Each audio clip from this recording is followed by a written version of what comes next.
আগের দিন তো তোমাদের সাথে ভিডিওটা শেয়ার করলাম যে এগ রোল বানাবো, তবে আমি কিন্তু রান্না বান্না সেরকম একটা পারি না, তাই আমি যতটা পেরেছি ততটাই সেভাবেই বানিয়েছি। আর আমি যেহেতু ভেবেছিলাম যে হেলদিভাবেই বানাবো, কোনো রকম বেশি তেল মশলা ছাড়া, তো ওইভাবেই বানিয়েছি।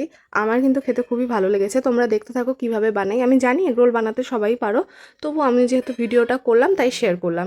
দেখলেই সবজি কেটে রেখেছি যা যা ইউজ করব, আর এখানে একটু গোলমরিচ গুঁড়ো করে নিলাম। আর আমি কিন্তু বানাচ্ছি আটা দিয়ে, ময়দা দিয়ে না। আগেই বলেছি হেলদি যেহেতু, আর ওর মধ্যে একটু লবণ দিয়ে নিয়েছি।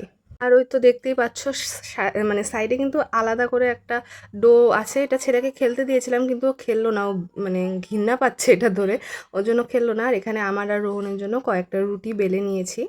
এরপরে রুটিগুলো সেঁকে নিব। হ্যাঁ, আমি জানো তো সবগুলো রুটি ফুলেছে, ভিডিও করিনি, ভাবলাম কি লাস্টেরটাও ফুলবে, তাহলে একবারে লাস্টে গিয়ে ভিডিও করব। কিন্তু লাস্টে যে ক্যামেরা ধরেছি আর রুটি ফুললো না, মানে এতটা লজ্জার বিষয়। সব রুটি ফুললো শুধুমাত্র লাস্টের রুটিটা বাদে। আচ্ছা, এখানে 6টা করেছিলাম রুটি, 3টা আমার 3টা রোহনের এগরোল, যেহেতু রাতের খাওয়ার, সন্ধ্যার খাবার না, রাতের বেলায় খাবো তার জন্য। আর এখানে 3টে ডিম ফাটিয়ে নিয়েছিলাম। আর ডিমগুলোর পরিমাণও খুব কম হয়ে গেছে, কিন্তু এত গরমে প্রত্যেকটার জন্য একটা একটা করে ডিম ইউজ করিনি, যে যদি শরীরটা খারাপ করে তাই। অন্যান্য সবজিগুলো তো ফ্রিজে রেখে দিয়েছিলাম, পেঁয়াজটা আলাদা করে রেখে দিয়েছিলাম বাটিতে বাইরে, যাতে পেঁয়াজের গন্ধটা ফ্রিজে না হয়।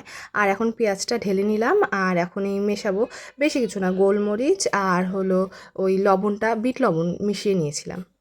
আমি তো সসটা আলাদা করে দিয়েছিলাম, কিন্তু এখন ভাবছি এই স্যালাডটার সাথেই যদি সসটা মাখিয়ে নিতাম তাহলে ভালো লাগতো।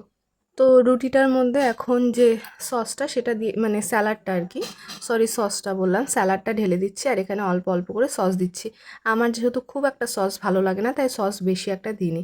আর একটা র্যাপিং পেপার হলে ভালো হতো, আমি ওটা পাইনি দেখে এইভাবেই রেখে দিয়েছি। এই তো আমার হেলদি এগরোলের রেসিপি। তোমরা কীভাবে এগরোল বানাও অবশ্যই কমেন্ট করে জানিও আমাকে।